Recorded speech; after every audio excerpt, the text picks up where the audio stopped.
we also, before we forget, to just remind folks, we are being recorded, so during question sections, just being mindful of what you share, knowing that it will be available for those to view later. So, I'm Emily Zivin. I'm a social worker for Northwestern Medicine in their HD clinic. I also do work for National Youth Alliance, and I run an at-risk support group online for HDSA. So thanks for coming. yeah, and I'm Courtney Gatza, social worker here in Indiana at the Center of Excellence at IU. Emily and I started around the same time, so we're in this together. Also facilitate a caregiver support group online. So thanks for joining us. A quick acknowledgement. So this topic we presented on last year, and we had some information and participation from Sway Strategies and the Media Empathy Foundation, so giving them some recognition and also access to their websites.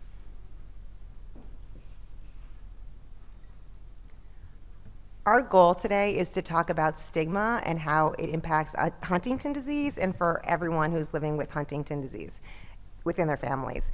We want you to know that you are not alone. Stigma is a societal symptom that impacts your disease and many diseases. And also we want to make sure that everyone knows, I know people come from HD families and sometimes they keep that really tight.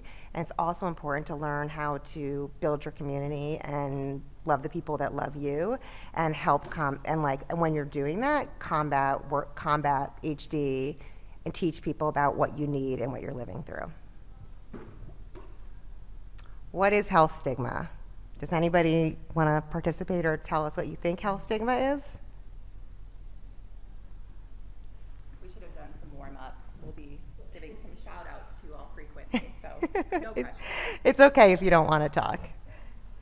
So, it is the label, bias, stereotyping, discrimination, and/or prejudice against individuals and populations who are identified with certain health and medical conditions. It's important to understand that bias is the opinion of others. It's usually around something that isn't well understood or feared, and it's really just a perception. It's not a reality. It is an independent risk factor that worsens health outcomes for patients who suffer from any one of many diseases. And you are not alone. It's actually the opposite of empathy. It's people looking from the outside and making judgments and not understand what's going on. And also because because you don't know what other people are thinking, you might even be caught internally stigmatizing and triggering perceptions that you're struggling with. How many of you have felt labeled, biased, stereotyped, or discriminated against due to Huntington disease or its symptoms? And you can raise your hand, no one will see that. Okay, thanks for sharing. Yeah, so in thinking about how we receive stigma and like what messages, where the messages come from, we've kind of categorized it in three main groupings. So we have kind of structural systems where we can feel stigma. So that can be institutions like the health centers that we receive care. I know a lot of times it's a very small group of professionals who know and understand Huntington's disease, and sometimes when we go outside of that and we work with somebody not familiar with HD, we can kind of have that stigma placed on us if they aren't as familiar. It can come from our workplace. I know, talking about disability work is a big topic here at convention, so you'll hear about this in other talks. Important to think about how we maybe receive stigma in the workplace when things start to look different physically, but also our thinking changes and things like that. Interpersonal, so we can also experience stigma in our own personal relationships, even within our own family systems where people may be familiar with Huntington's disease. And we'll talk about this later on another slide. But how does our family choose to approach Huntington's disease, and is our style different? And so maybe there's a stigma around our openness and desire to share our experience. And then lastly, the media. I think in recent years, this has become kind of a growing influence on stigma. How many people have recently seen HD represented in television or a form of media, the news, right? There's some big shows out there that have, so that's another source. Also social media in general. So this is to kind of display the interplay between public and private stigma. So we're receiving these messages about us based on others' perceptions, and there becomes this internalization where then these messages become things that we tell ourselves, right? And what that can do is impact a lot of the things that we then go and do, and we're gonna talk about that, our access to care, secrecy, isolation, things like that.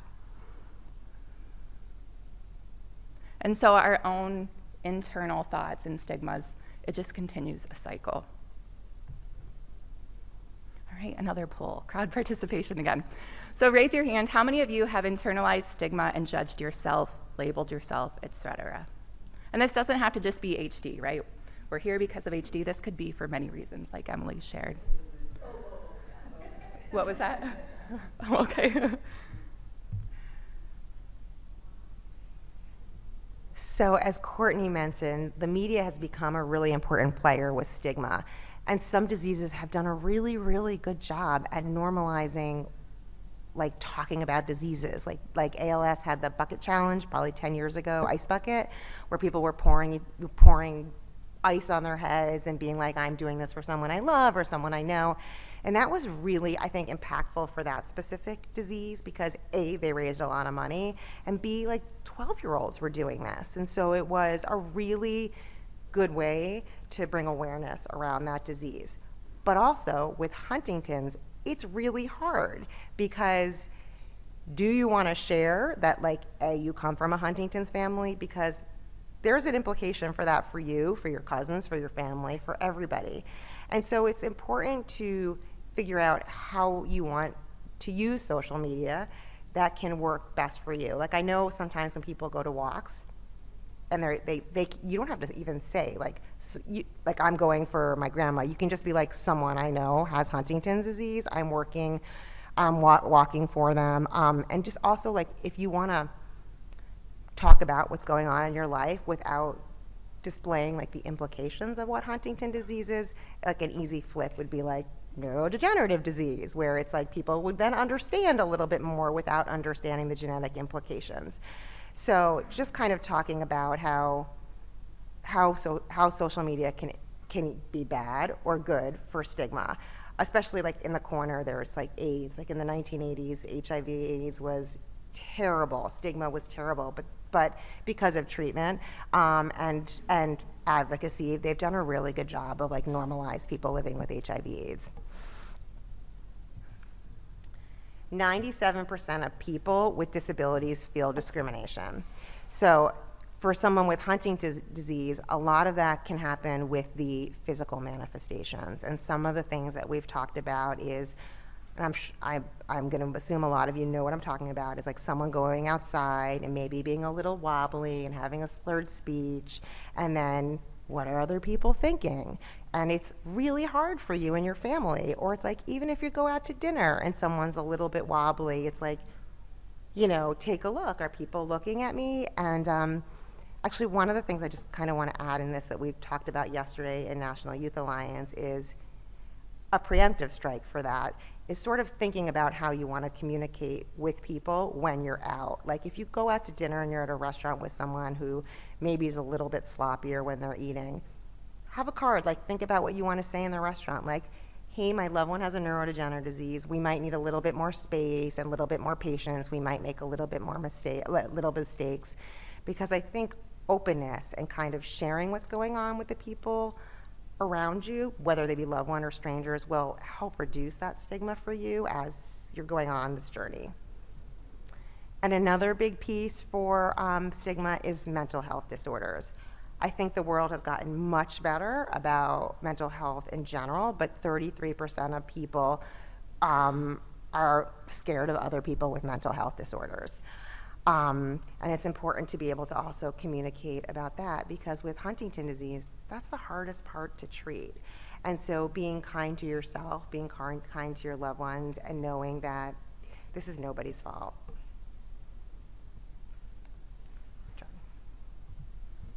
Okay. Does anybody wish I would have put more on this slide? It's so boring and has no information.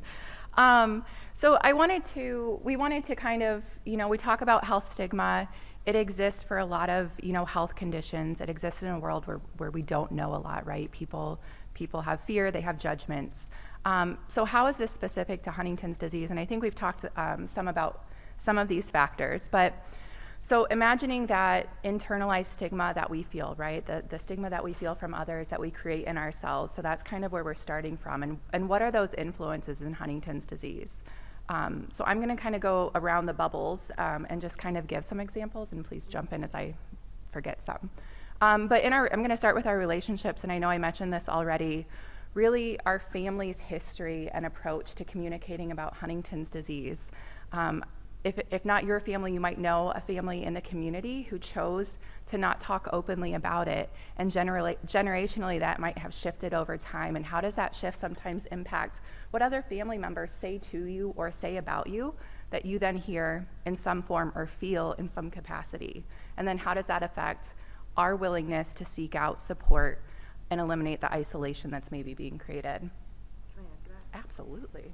And also the complexities, which I know you all know, is like, do your parents not want to talk about it? Do your cousins not want to talk about it? But you want to talk about it. And so it's really finding what you want is really what matters. And so finding a way to lift that stigma and make it work for you, even though it's really hard, requires a lot of communication and thought, but what you want is just as important as to what everybody else in your family wants. So finding a way to make that work and communicate what works best for you. Yeah. And then I think we're talking a lot about family, but family looks like a lot of different things. It's friendships, it's like intimate relationships, it's coworkers that are like family. And so those relationships can be a source of stigma as well. People who want to understand or ask the questions, but maybe have a hard time getting all of the complexities and have some opinions that they're kind of putting back on you that can really feel like that stigma. I think a big one that I know I've witnessed in the years that I've done this work is decisions around family planning, and I'm going to loop that into genetic testing, right? Really personal decisions. If you were in the conversation about legal planning and financial planning for genetic testing, it's always such a complex decision, and it's a person's decision to make. And I think a lot of times, you know, other people's feelings about the genetic risk play into why is that person starting a family? You know, why would they continue to have children if we know we could eliminate that risk? And those types of messages, when we hear them, are a significant stigma and really create that isolation and have a negative impact on how we view ourselves and then how we're able to go out and feel empowered or how we talk about this. So being aware of other people's belief systems and how their beliefs create stigma that then we feel. And differentiating and knowing, you know, being able to say, again, I think going back to like, this is not reality, right? Like other people's stigma and perceptions are not the reality. It is their opinion and their thought on something. And then switching over to the mental health bubble, since I've kind of looped those to get those other two together. I guess I don't know how much we need to go into that because we talked about it on the last slide, but mental health in general, right? You know, there's significant psychiatric symptoms that can come with this disease, which, you know, happen in the general population, not just in HD. And so we all know, you know, what can happen in the community, the things that are said, how people are treated, and in kind of the fear of getting involved sometimes that even other professionals feel because it's something we don't understand. And when Huntington's disease is a factor, I think people feel even more scared to touch it, right? Because HD then gets labeled and, oh gosh, I don't know about HD, so, you know, we kind of get all of these other opinions placed on us when these other symptoms are happening. Any thoughts, comments so far as we keep moving through? Okay, are we touching on some things that are relatable? Okay. So what are the consequences? We've talked a lot about why there's stigma, where it comes from, but what is this doing to us? So it has some pretty significant consequences, and it's things like even avoiding or delaying seeking treatment, right? Avoidance of why would I want to go see the doctor who doesn't understand what's going on in me and I feel like doesn't listen to the problems that I'm having, feels dismissive, right? A lower quality of care, so I think those kind of play together, right? If we're not seeking care and asking for help because of the stigma we're feeling and internalizing, we're not gonna go get good help.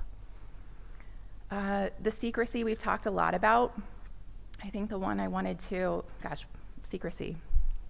how many times can we point that out? It's a big one though, and I think the word that comes to mind is isolation, right? What does all of this create? And it creates a withdrawal from wanting to build relationships with others, clinically, socially, professionally, right? And so what does that isolation do? It makes us feel like we're alone, we don't feel connected, and then our ability to kind of combat stigma becomes limited and reduced. All right, giving a shout out to you all. So patients and caregivers, what has been your experience with these different types of stigma? So are, the public, private relationships, social relationships, institutions, media, does anybody want to share, feel comfortable sharing an experience? Yeah, and just remember you'll be recorded, so. And he's coming with the mic, Jay's coming with the mic. Thank you, sorry. Thank you. So my husband is more cognitive than the movement, and I often get, well, he doesn't look sick, and I have yet to find a response that's nice. And I was wondering if you had any suggested responses to that. It's a great question. Do you have any off the, I'm gonna give my best throw at it, but. I'm just gonna, yeah, right, well, I kind of want to go, you have a response? Yeah, I always say that's because you can't see my brain. Mm-hmm. I always say, well, you don't look stupid, but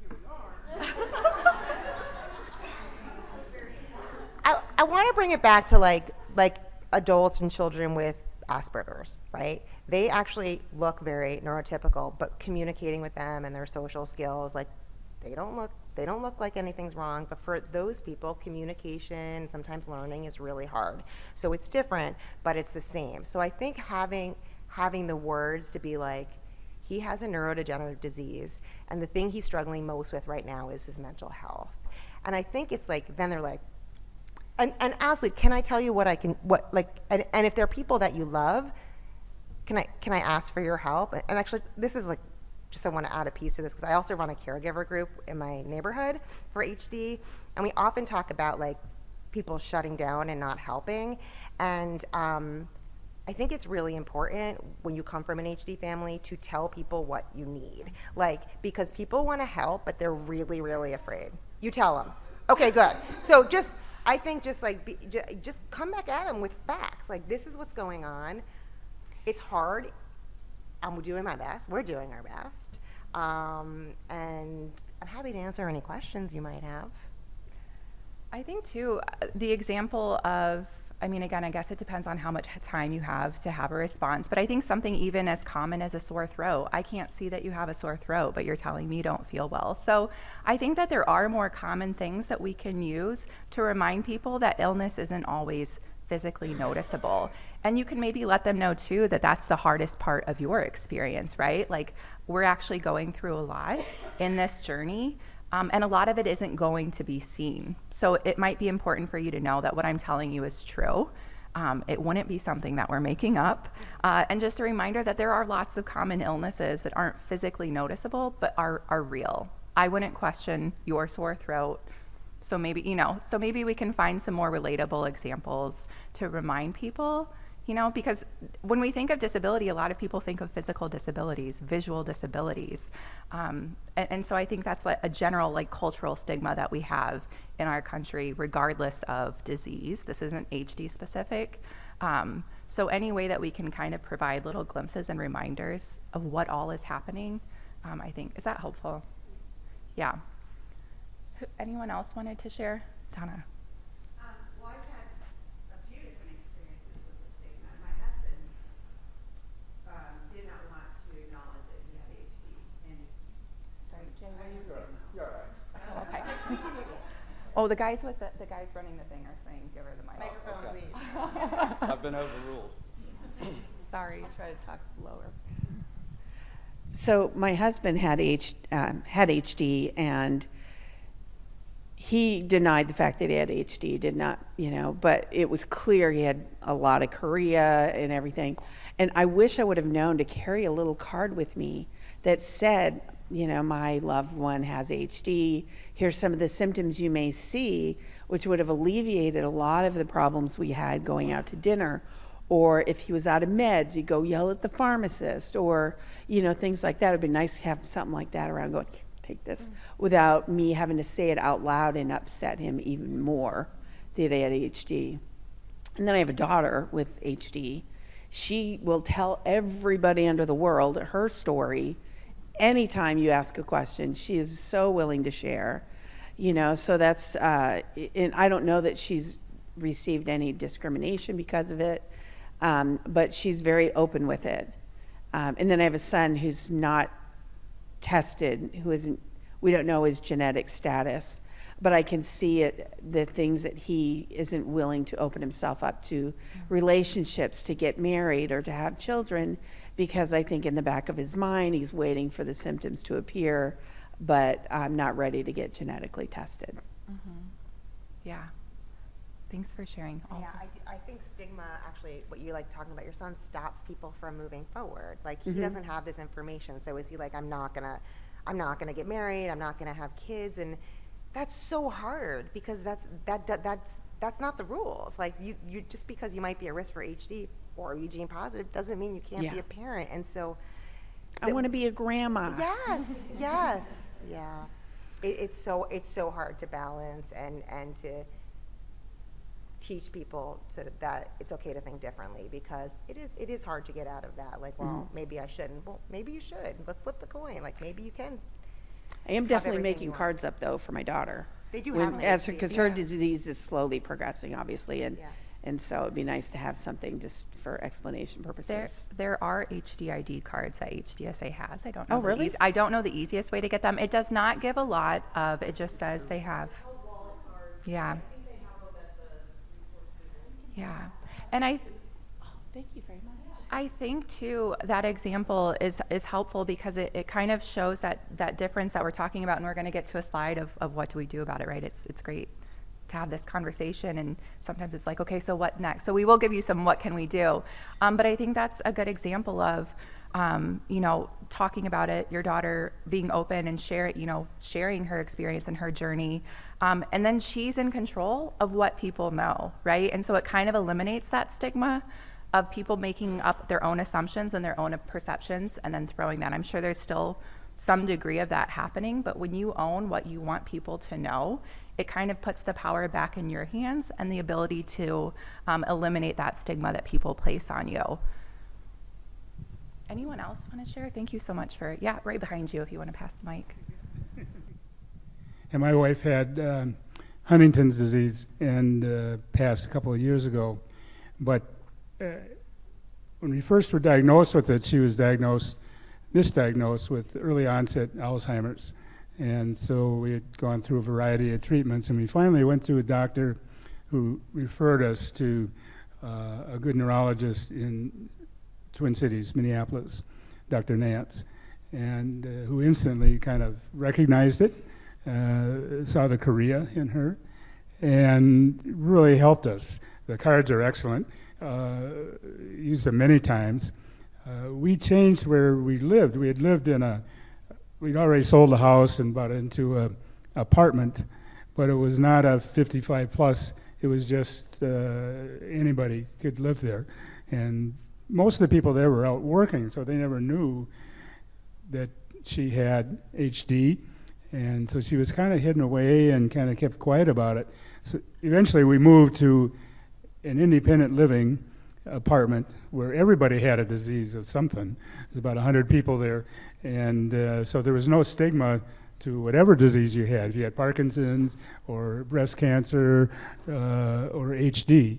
And so I knew right away it was the best place for her, because she would walk down to the little bistro that they had in the lobby where coffee was on. She'd put her book bag down and people would gather around and just chat her up. And so pretty soon everybody knew that she had HD and were supportive about it. And that really was great. And I think it is good to talk about it, get it out, because I can already see it even in my sons. Being a little reticent about talking about it or going to get tested. And we know that a lot of people kind of feel that. But I think the best that we can do to kind of support them, to kind of, I don't know if proud is the thing to, to describe it, but just the fact that, yeah, this is me, this is my best life now, and I can do that. It was kind of the best thing that I learned from our support group in the Twin Cities was people who had it for a while and their partners, they just said, live your best life, you know, and travel or do whatever you need to do. Yeah. I thank you for sharing that. I think you shared with your son about your sons as well, and I think, it is the reality that there is a level of secrecy that kind of envelops the at-risk community, right? There's a lot of legal and planning considerations that need to be made in this phase. So it's certainly a balance of trying to figure out where is the line of being overt with, what's going on in your family, but also being protective of the things that you feel need to be protective. And I think Emily spoke to this before. This is going to be different for everybody, right? Like when we get to the slides about what to do, advocacy and activism, that can look different from person to person and even within a family. Our hope is that this is a reminder to have, an open mind, that what you think is right doesn't need to be what's right for everybody. But yeah, I think, our culture and the way, we approach healthcare and the need to plan and things like that, there is a secrecy that naturally evolves. But being able to hopefully get like that support from our communities and our networks, like you shared with your wife and your experience, that's really important. So we're going to get to some of that too. Anyone else? Yeah. Right here in one of the walk shirts. Oh, where?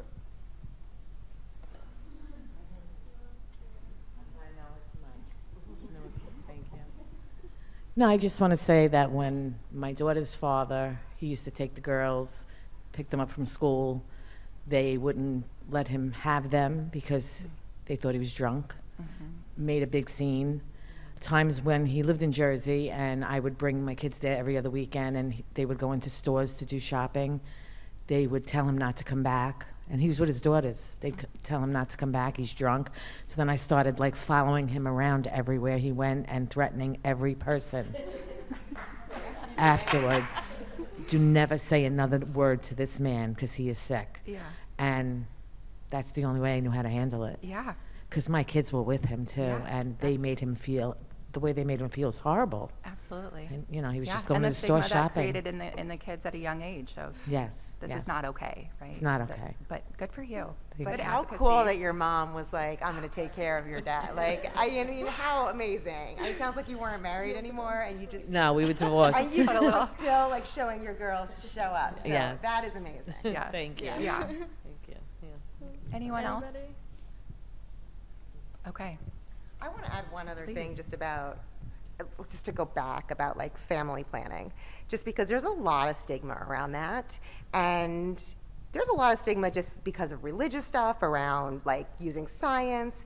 And I think it's really important to definitely take stigma out of that, because whether someone is at risk and doesn't want to get tested and have kids, or someone wants to do IVF or whatever works for them, is really important to give that person the patience and the kindness that that is the right decision for them, because there's so much judgment on that for people in this community. And it's like, I get it, yes, we want to end HD, but some people don't have access to IVF. Some people are really religious and that's not in their reality. And I just think that it's everybody, we just have to respect everybody's individual decision on what works best for them.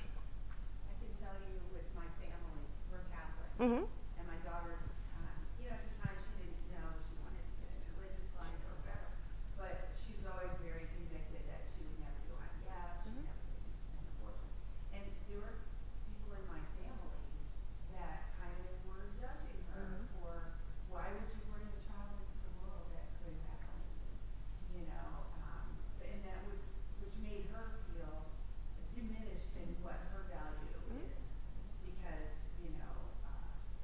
are you saying that if I have a child that might have HD, you're gonna love it less because, we allow a daughter to use, Yeah, I'm going to summarize that. So she was saying that her daughter, who's gene positive, does she have a child? No, she does not. Well, when she thinks about having a child, she doesn't want to, she wants to have one naturally, and her family was very judgmental of her, and that was really stigmatizing for her, and didn't value sort of She felt like unvalued and unheard, because unseen and unheard, because her thoughts and beliefs were different from everybody else. Yeah, it's really complicated. Thanks for sharing. Elena? Okay. So what do we do about it? So stigmatism is the opposite of empathy. And so give yourself empathy and surround yourself with people who love you and understand. And change the perception for the people that you can reach. And if it's too hard to bring it out into your community or to your kids' schools or whatever that looks like, make it work whatever it looks like you within your circle. If you are up to it and you're interested in changing like the public perception, there are some wonderful people that are gene positive in this community and are like loud and proud and have TED Talks and share their stories, and they are such an inspiration and such a light in this community. But that doesn't work for everybody. And so if it's just telling your best friend, because I know people that won't even tell their best friends that they're at risk, finding a way to communicate what's going on in your family and what you need is really important. And I think it will empower yourself. And also, advocacy looks just like, advocacy is like, obviously like social media, but within HDSA, they always are doing advocacy. And so like 2 years ago, there's a 2.5-year wait for, when you go on disability, there is a 2.5-year wait for Medicare. And for like 10 years, HDSA was lobbying the legislation to get rid of the wait. Hasn't passed yet because politics are a whole nother can of worms. But they're always working on advocacy. So there are little things, like even if you follow just on HDSA, they have someone that specifically does advocacy. Just following her and kind of do what she asks you to do. Send letters to your legislators. It's so private and intimate. Doesn't mean you're even sharing any status about you. Or if you have a loved one in a nursing home and they don't understand, social workers will go in, but you can also advocate there and make a change. And that's also helping with empathy and taking care of yourself. Just to add to that too, if you haven't found them naturally before, HDSA has a publications tab on their website where there is a lot of free download resources, that's the word I was looking for, things that you can download and you can share with other people. You can share with friends or family so that they can kind of have, a document that explains what you're kind of tired of telling everybody.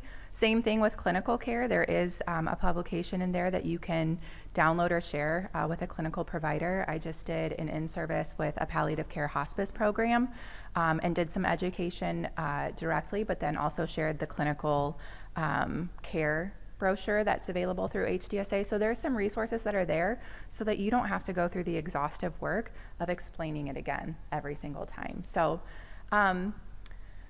advocacy versus activism, again, I feel like we've kind of are at a point where we've talked about a lot of these things a lot, but storytelling is a superpower, and it goes back, I think, to the example that was shared. I think there's power in finding the story and the narrative that feels comfortable for you to share with others. Going to the store, maybe a frequently visited place that your loved one is maybe being looked at differently, and saying, here's some information about what's going on. It's important to remember that you don't know the story just by the surface. So again, thinking about what we want to share with others and being in charge of that and finding power in doing that. I'm going to community allies. I think we're all here, and it's always really encouraging. I know coming to convention is a lot of mixed emotions. It's very emotional. It's one of the things I always tell families who are thinking about it, come prepared to be emotional. But it is such an empowering community, right? We're in a setting where people just get it, and I think it's a reminder of how important it is to build a community when we leave here. Find a community outside of this convention that gives you the support that you feel while you're here. It can happen. And then I'm going to go to, if anyone is from Oklahoma or near Oklahoma, I went to the Woody Guthrie Museum this spring. My husband's family lives there, and they took us, and it was a really amazing experience. They talk a lot about his journey through HD, and I made sure they knew I'm from HDSA. But I thought the lyrics to this song and I may have Emily read it because now I got myself out of breath talking so much. I'll let you read it, and then I'll, okay. I'm going to look up because I'm. Sorry, I said you didn't want Oh, no, it's good. I have to look up because I can't really see. I'm out to sing songs that will prove to you that this is your world and that it has hit you pretty hard and knocked you for a dozen loops. No matter what color, what size you are, how you are built, I am out to sing songs that make you take pride in yourself and in your work. And the songs that I sing are made up for the most part by all sorts of folks just about like you. Did I get that right? Woody Guthrie.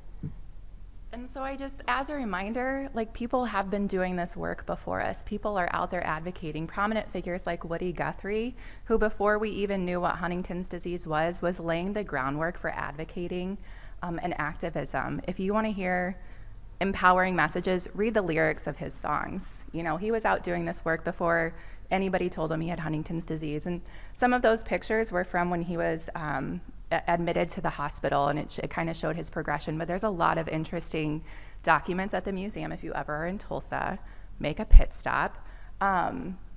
They had an exhibit with Bob Dylan. I know the movie that was just put out about Bob Dylan brought a lot of attention to Woody Guthrie. So a lot of people were there because they were interested in Bob Dylan, but learning about this whole world with Woody Guthrie.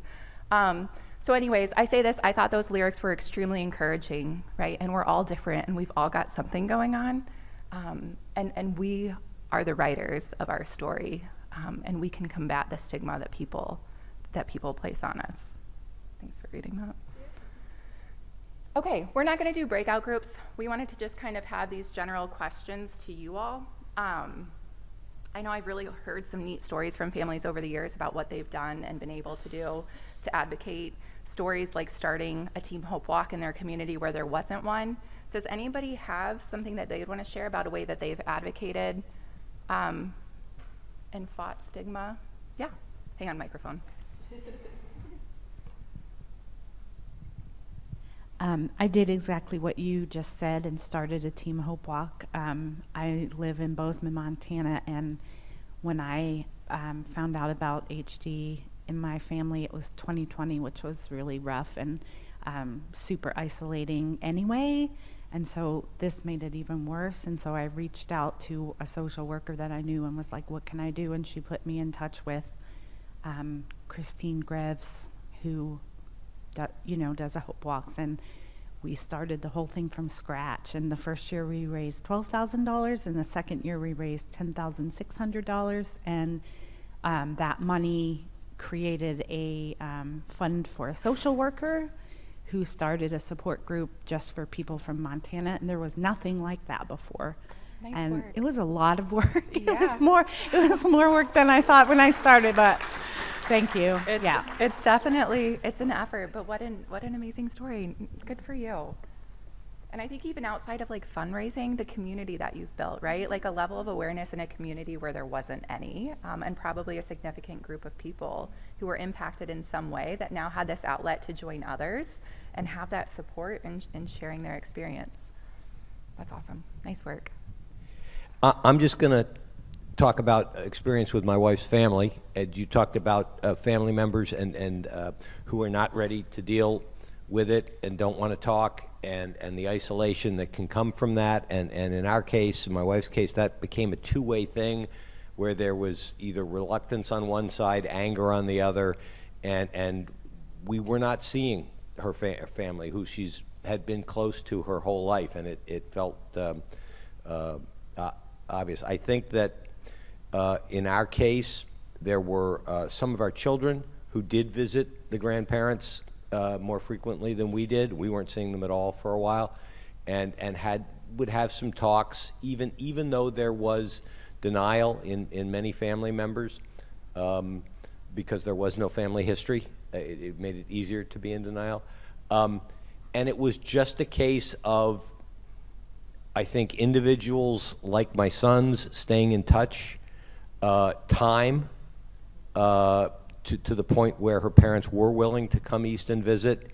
And then when they were ready, taking advantage of FaceTime and setting up regular weekly calls with people, and and that has really helped break down the isolation, make them feel like a family again. And every family's different, and it's not a template that anybody can exactly use, except to say that you have to trust that the people are good people underneath, in spite of what they're giving you right now, and kind of look for your opportunities when they happen. Yeah. You know, be self-sufficient while you have to, and then know when you can reestablish contact and reach out. Absolutely. That's the only lessons I draw from it. Thank you for sharing. I think hearing your story also just made me think about, you know, generations, not that many generations ago, and where some of the stigma in families probably stemmed from was before we knew what Huntington's disease was and it was diagnosed, and people were institutionalized because of mental health symptoms. And I think we all know, you know, if we think back to grandparents, great-grandparents, you know, health stigma was a real factor. You don't let people know if something is going on with you. It wasn't the culture. And so we're still battling those generational approaches to thinking about especially mental health, but health stigma in general. So absolutely. Thank you again for sharing. Anyone else? Okay. Yeah, there's a stage, you know, it's not end stage, but I've noticed this with all three of my sisters who have or had HD, where they're still very much with it, but from a verbal perspective, you know, it's not coming quickly. And what ends up invariably happening, it's well intended, but it's really bad, is that people will finish their thoughts for them. And I could look in their eyes as this was happening and just see how defeating that was, because they had the answer. So I've gone out of my way, you know, if I can corner somebody in advance, it's like, whatever you do, don't finish her sentence. Let it go. You know, it might take longer than you're comfortable with, but just let it happen. That should be like a quote in HD, like, don't finish their sentences. Like, I think that's actually a really important cue for everybody. There you go. Thank you for sharing that. It's a great lesson to learn too. And I know with my wife, when she was in hospice, people would come over and want to visit with us, and they would all gravitate to the kitchen. She was in the bedroom in a hospital bed, and I finally would have to tell them, no, Susie's in here. She's in the bedroom. She's not out here in the kitchen. So I made everybody sit in her room and talk, whatever they were going to say, in the presence of her. And eventually in the conversation, she would just sit up and answer something that was maybe brought up a few minutes earlier. And because it did take her a few minutes to kind of process the thought in her mind. And I've noticed other friends too, lately, friends of mine more frequently showing signs of dementia or have been diagnosed with dementia. My older brother, didn't want to see me because I wanted to go see him because he has been diagnosed with dementia. My kidney donor was reluctant to see me when she visited here because she'd just been recently diagnosed with dementia and was mad at her doctor, who she just loved and would always buy her little purses and stuff all of her life, and now suddenly she was angry because she was diagnosed with dementia. So you have to kind of look, at least as a caregiver I learned, is to be patient with them and look for ways to bring them out. I know it worked when we moved and had a physical presence, and it helped my wife. And so decided. It's a good reminder that once we've built our communities, you know, the people that are going to stick with us and help us kind of combat this stigma, like advocacy doesn't stop, right? Like as the disease changes and things become unfamiliar again, we kind of have a role to kind of continue to educate and tell people, you know, my person is still here. This is what you can do. This is a normal way to interact. So thank you. We have a comment in the back too. Sorry, wait a second.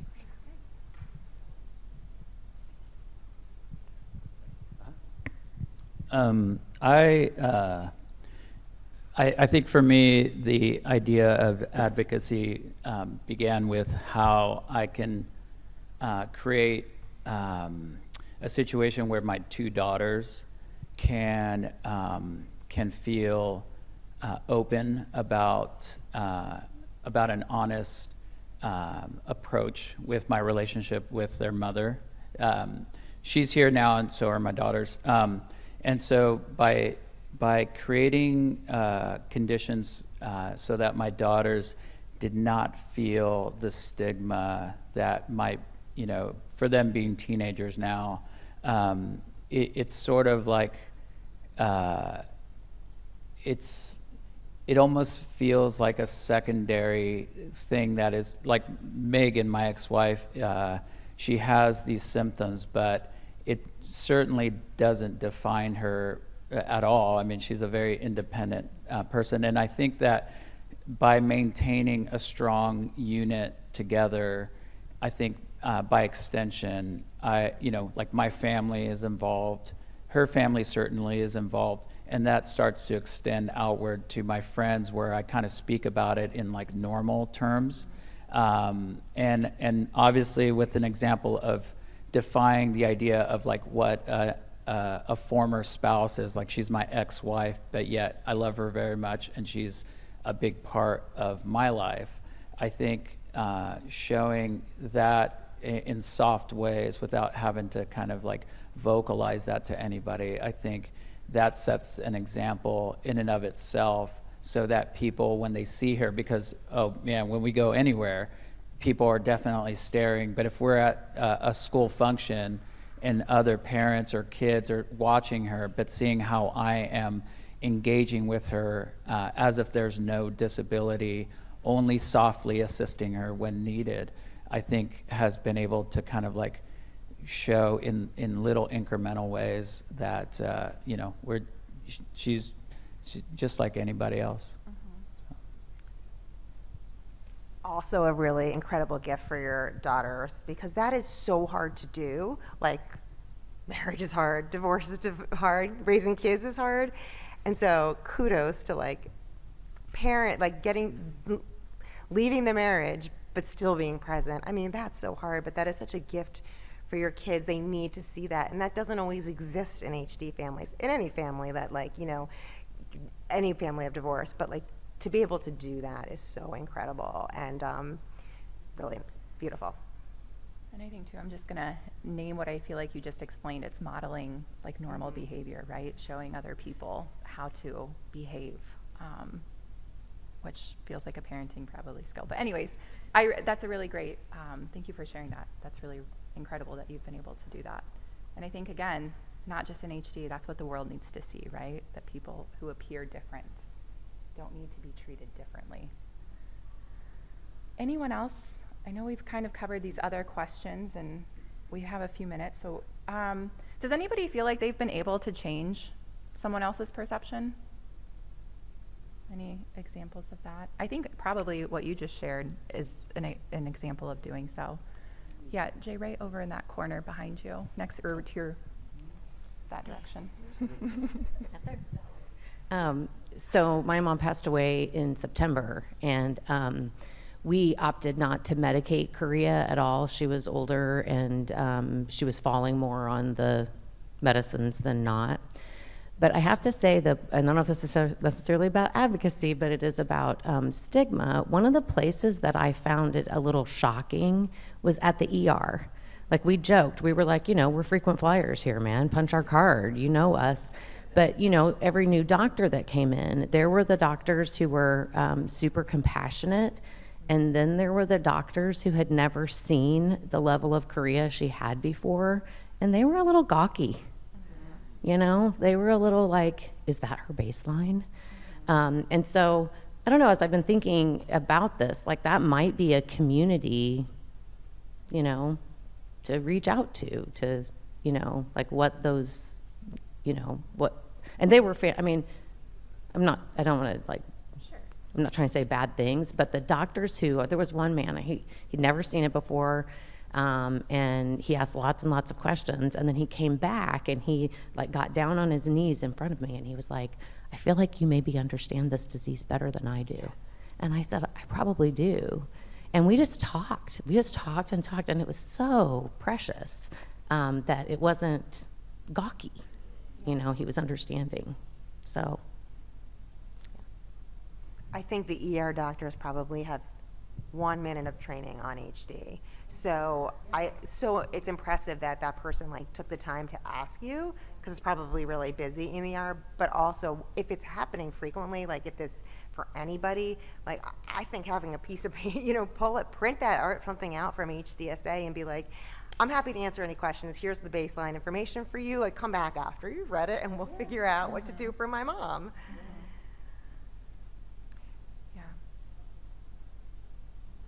Please. Forget about the mic.